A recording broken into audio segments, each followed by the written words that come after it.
Salam dəyərli izləyicilərimiz. Bugün sizin üçün ağ gilasdan turşu hazırlayacağım. Onun üçün bizə lazımdır 2 kilo ağ gilas. Saplaqlarını təmizləmişik, yumuşuq, suyu da gedib.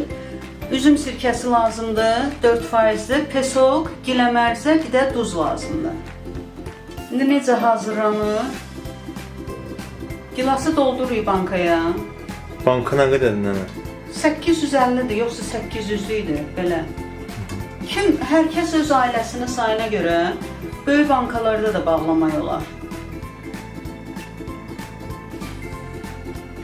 Çalışın gilas bərk olsun. Əgər aralarında yumuşaqları varsa, çalışın qoymayın içinə. Çox dadlıdır, bunu hazırlamağa dəyən bir reseptdir. İnanın ki, qonaq gələndə elə süfrəyə meyvənin yanında qoyanda çox dadlı olur. Heç meyvə gilbir bunlar yeyilir. Belə çırpar ki, hər tərəfdə olsun, boşluq qalmasın.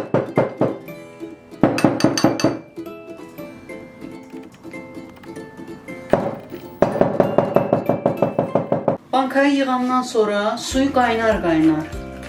Bax, dolduruyor ağzına qədər. Dolduran kimi də ağzını bağlayırıq.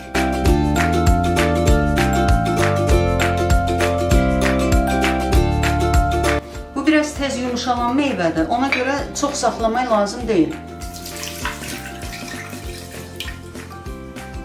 Suları qaytarıq qazana. Ona görə ki, pesoku, duzu qaynar suda qaynadıb əridək ki, şübhəli qalmasın da içimizdəki. Bəs nənə, bu suyu bunun üstünə boşaltmağa adı nədir ki, təzdən boşalan kimi?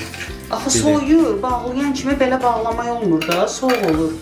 Onun içində sirkəni, meyvə isti olmalıdır ona görə, hə? Əlbəttə, meyvə qızsın ki, qəşəng pişsin də. Bunların hərəsinə bir qaşıq giləmərzə əlavə edirik.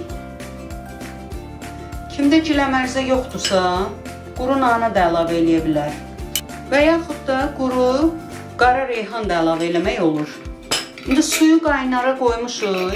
İndi qaynara qoyduğumuz suyun içinə hər bankaya 2 qaşıq pesok, bir dolu olmayan qaşıq duz, bir qaşıq da sirkə. Onları qoyuruq, qaynayır.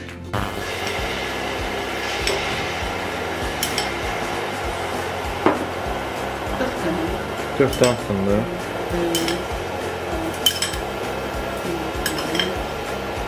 Səkkiz. Demə hər bankaya 2 yemək qaşığı şəkər tozu. Belə dolu olmayan da duz, bir qaşıq.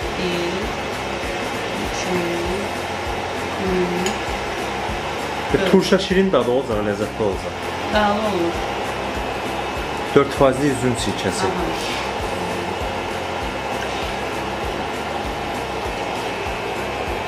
4 qaşıq da buna əlavə edirik. Gözləyə qaynasın. Qaynar. Qaynayandan sonra da ocağın üstündən götürmürük. Su qaynar oldu, amma altını söndürmürük.